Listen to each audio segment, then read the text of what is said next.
Back at the fairy inspired garden with 5 spokes. We've got potatoes on the edge, 3 kinds that we dug a trench for, Paul did. And once they grow bigger, you can cover up the foliage with more dirt as they grow. But right now it's a trench. They're buried in there. And then we have the 5, well, right now you can see 4 spokes: cauliflower, broccoli, and cabbage. And then I planted the flowers around this beautiful copper bowl.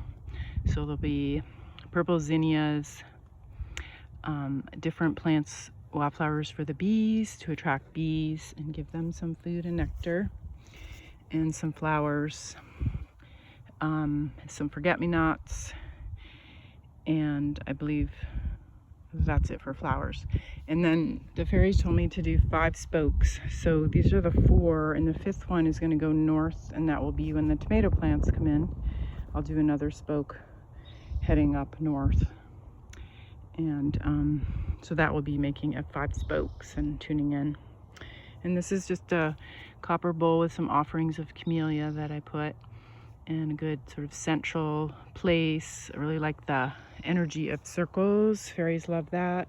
A kind of fairy ring quality to a garden to circulate energy in a more flowing, spiraling, circling energy. So I'm really excited to see how all this grows and what kind of comes out of this magic garden. This is Camilla from Earth School, and you can read more about different gardens that I've done. The unicorn garden, and a garden that was a medicine wheel garden on my website, camillablossom.com. Thank you.